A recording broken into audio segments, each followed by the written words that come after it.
আজকের গল্প শ্মশানের সিকিউরিটি গার্ড। এই ঘটনার সমস্ত চরিত্র, স্থান, কাল সবটাই কাল্পনিক। কোনো জীবিত বা মৃত ব্যক্তি বা কোনো সম্প্রদায়ের কুসংস্কার, সংস্কৃতি ও ধর্মীয় ভাবাবেগের সাথে এর কোনো মিল খুঁজতে যাবেন না। এটি শুধুমাত্র বিনোদনের উদ্দেশ্যেই নির্মিত। গত পর্বে আমরা দেখেছি কালাশের ফিরে পেয়েছে তার বিবেক বল, আর সাথে সাথে সেই আদিম ব্রিটিশ ভূত প্রেত আদালতে নিজেকে নির্দোষ প্রমাণিত করতে পেরেছে। এখন সে তার নাতি স্যামের সাথে ভালোই রয়েছে বিদেশে। রাজা হালাবীর সিংহ সত্যিটা জানতে পেরে প্রেত আদালত থেকে মামলা তুলে নিয়েছে। খুশি এবং মনু আচার্য কিন্তু থেকে গেল ভূতেদের রাজা খগেনের সাম্রাজ্যে। আবারও মহারাজ খগেন প্রমাণ করলেন যে শুধুমাত্র শক্তি দিয়ে নয়, অথবা ভূত জাদুবিদ্যা দিয়েও নয়, কেবলমাত্র বুদ্ধি দিয়েই যে কোনো বিপদ থেকে বেরিয়ে আসা যায়। ৫৬তম পর্বে এটাই দেখার, ভূতেদের জীবনে নতুন কোন চ্যালেঞ্জ এলো।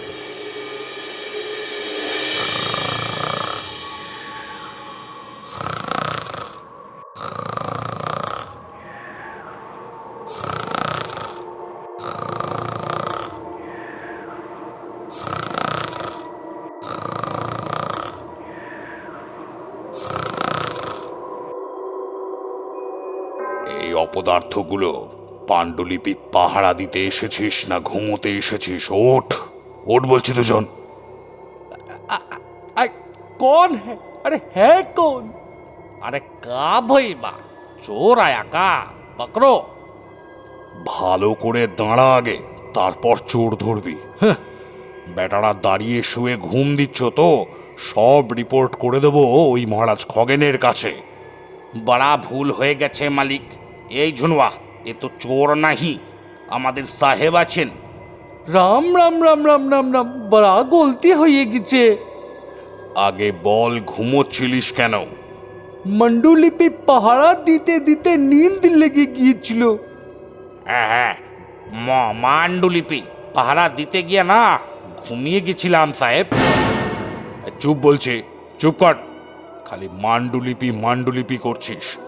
বলি, পাণ্ডুলিপি মানে কি জিনিস জানিস?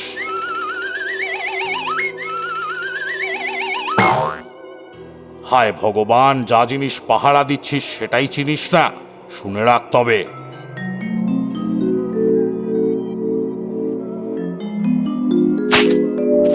দেখ, এইটা পাণ্ডুলিপি।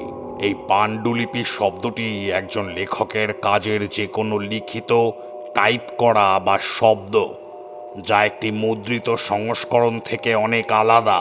মোদ্দা কথা, রচয়িতার নিজের হাতে লেখা গ্রন্থের মূল ও পূর্ণ রূপ।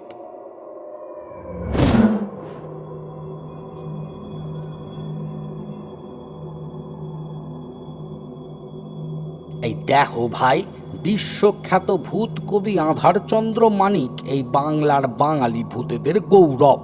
তার লেখা পঞ্চভূতাঞ্জলি কাব্যগ্রন্থের পাণ্ডুলিপির সংরক্ষণে অবহেলা সহ্য করা যায় না।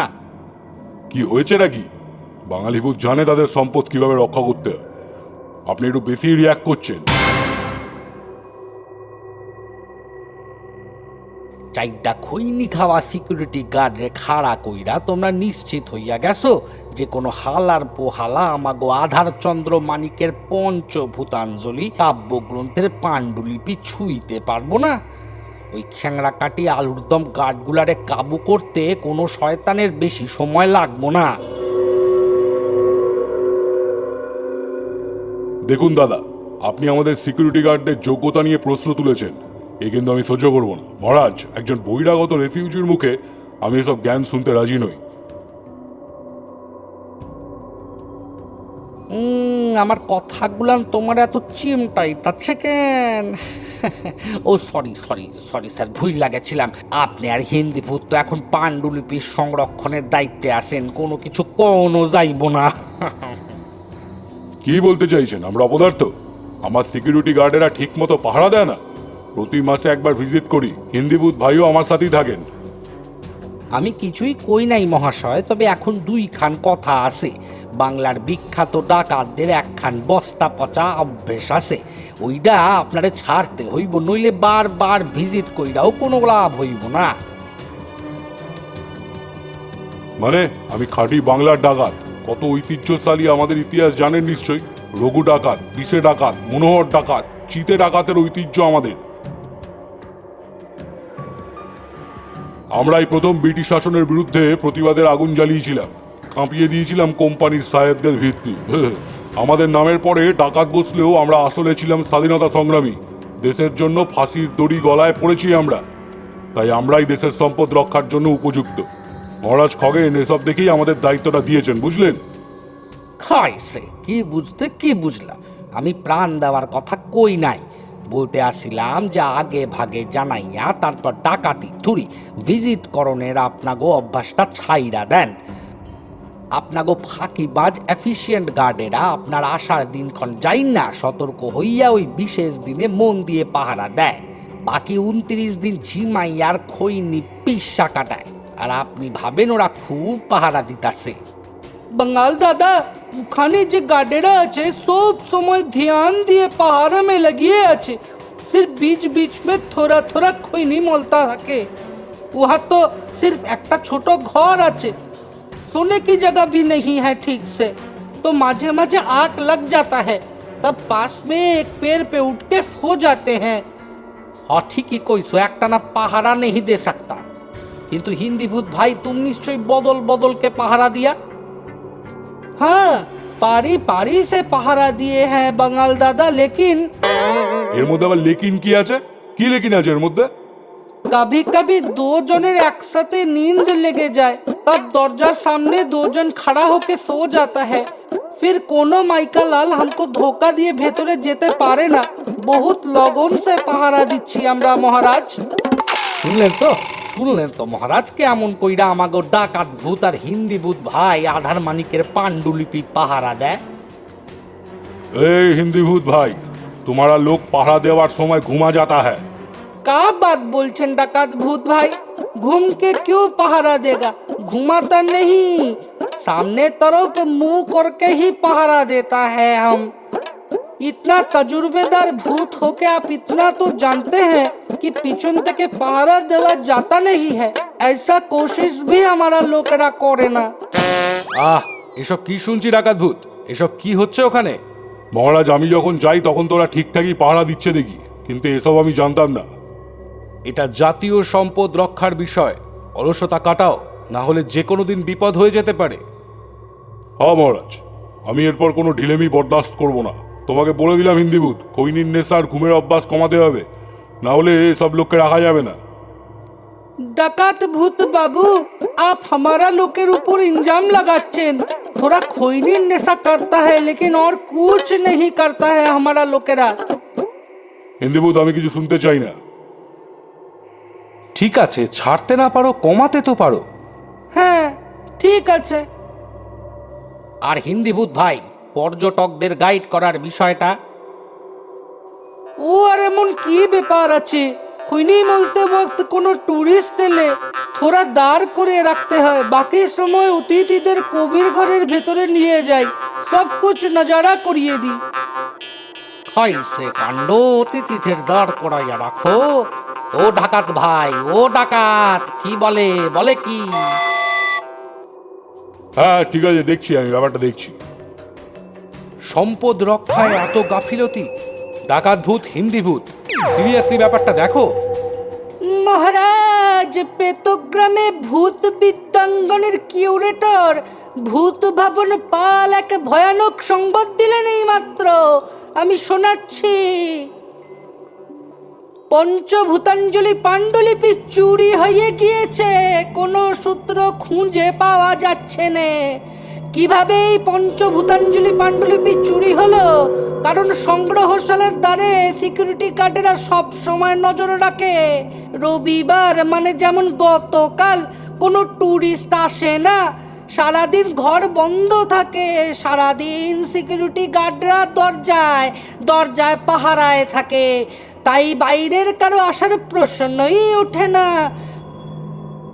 সপ্তাহের শুরুতে সোমবার সকালে আমি নিজে চাবি দিয়ে দরজা খুলে পাণ্ডুলিপি ও ঘোষ টেবিল দেখি। আজ সকালেও আমি দরজাটা খুলি, দেখি আলমারিতে যেখানে পাণ্ডুলিপি ও পুরস্কার রাখা থাকে সেখানে পুরস্কার থাকলেও পাণ্ডুলিপি নেই, খালি। পাগলের মতো খুঁজলাম, কোথাও পেলাম না। আলমারির চাবি আমার কাছেই থাকে, কিছুই বুঝতে পারছি না কিভাবে হলো। অলরেডি খবর ছড়িয়ে গিয়েছে, দেশ বিদেশ থেকে ভুতুরে ফোন আসছে, সবাই জানতে চাইছে খবরটা সত্যি কিনা। মহারাজ, আপনি একবার আসুন, ভূতেদের জাতীয় সম্পদ উদ্ধার করা দরকার। আপনি একমাত্র পারেন এই বিপর্যয় থেকে বাঁচাতে। এখন কি করা যায় মহারাজ? এই এই ভয়টাই পাইতাছিলাম।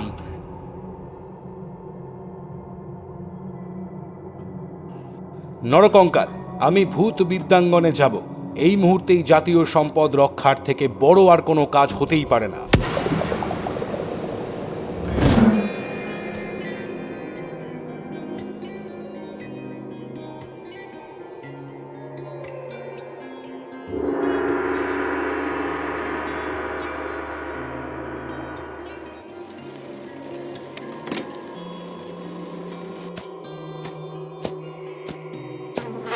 চাঁদের আলো লাগে ভালো আমাদের এই ভূতের গ্রামে। আমরা থাকি হেসে খেলে আমাদের ভূত কবির নামে। আমরা সবাই শান্ত ভূত, করি না কো বিবাদ মোরা। আমরা শান্তির দূত, কবি দিলেন বিদ্যে মোদের। পবিত্র অঙ্গন মোদের প্রিয়, আমাদের এই ভূত বিদ্যাঙ্গন।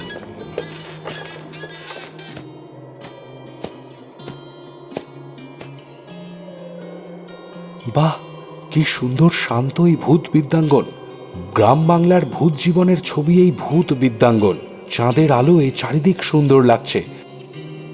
ওই তো রজনীগন্ধা ফুটে আছে, ছোট বাগানগুলিতে ও পথের ধারে রাতের ফুলগুলি ফুটে আছে। আরে ওই তো আকাশে বেলাহাঁস উড়ে যাচ্ছে। এই গ্রামের মায়া পথে কথা মোর ভেসে থাকে। ভাবনারি মেঘরথে ও পথিক শোনো তুমি, এ মোর মানুষ ভূমি। এসো এসো এই দেশে স্বপ্নেরে ভালোবেসে। চাঁদের আখরে লেখা জোছনারি আবেশেতে। মহারাজ খগেনকে ভূত বিদ্যাঙ্গনে স্বাগত। নমস্কার, আমি ভূত বিদ্যাঙ্গনের সংগ্রহশালার কিউরেটর ভূত ভাবন পাল। আপনার আসবার খবর পেয়ে নিতে এসেছি। আজ ভূত বিদ্যাঙ্গনের জন্মদিন। অন্য সময় হলে আজ অনেক অনুষ্ঠান হতো, কিন্তু পাণ্ডুলিপিটা চুরি হয়ে যাওয়ায় এখানকার আবাসিকরা কোনো অনুষ্ঠানই করতে চাইল না। আসুন, আপনাকে নিয়ে যাই। চলুন।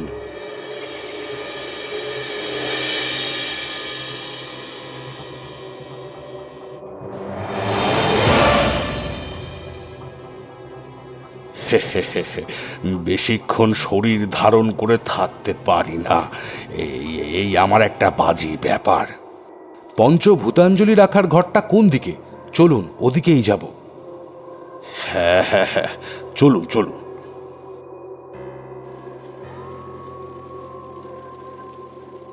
আচ্ছা, ভূত কবি আধার মানিক কি এ ব্যাপারে কোনো সাহায্য করতে পারবেন না? তিনি তো ইচ্ছে করলেই চোরকে ধরে দিতে পারেন। তাকে এখানে পাওয়া যাবে না। তিনি উচ্চ কবিলোকে স্থান পেয়েছেন। সেখানে আমাদের মতো সাধারণ ভূতেদের পৌঁছবার বা যোগাযোগ করবার ক্ষমতা নেই স্যার। থুরি মহারাজ, বিদ্যাঙ্গনে তিনি আর দেখা দেন না। ভারতীয় ভূত ও মানুষের স্বাধীনতা সংগ্রামের যুগ শেষ হয়ে যাওয়ার সাথে সাথেই তার অস্তিত্ব নিজে থেকেই উচ্চ কবিলোকে চলে গিয়েছে। বেশ, আপনার কাউকে সন্দেহ হয়? এখানে কাউকে সন্দেহ করি না। আমার চোখে তেমন কেউ নেই যে এই জঘন্যতম কাজটা করতে পারে। তাহলে বলছেন এটা কোনো বহিরাগতর কাজ? আমার তো তাই মনে হয়। চলে গেছি হেতা হতে বহুদিন আগে, তবু যেন ডাকে মোরে এ মাটি সোহাগে। ভুলি নাই ভূত বঙ্গভূমি, বাতাসের সাথে এসে পদ তব চুমি। বাহ, কি সুন্দর হাওয়া দিল! তার সাথে আমার কানে কানে কে ভূত কবির কবিতার লাইন বলে গেল। আচ্ছা কিউরেটর মশাই, আমার মনে হয় ভূত কবি পুরোপুরি এই জায়গা ছেড়ে যেতে পারেননি। ও আপনার মনের ভুল। আসলে এই জায়গার বাতাসে কোনায় কোনায় ছড়িয়ে আছে ভূত কবির স্মৃতি। কত কবিতা, কত গান তিনি এখানে লিখেছেন।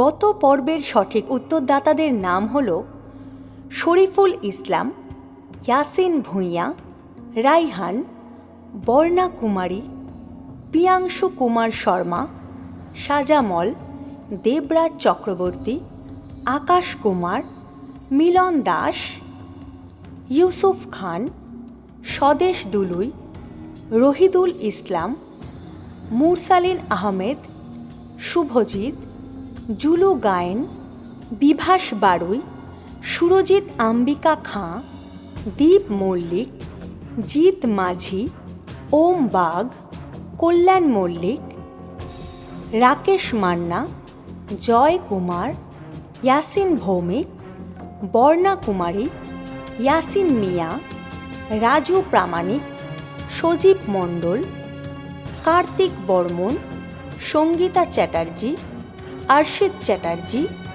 এস এম মিরাজ, কুতুব শেখ, অপর্ণা সরকার, মিরু, জিহাদ হাসান।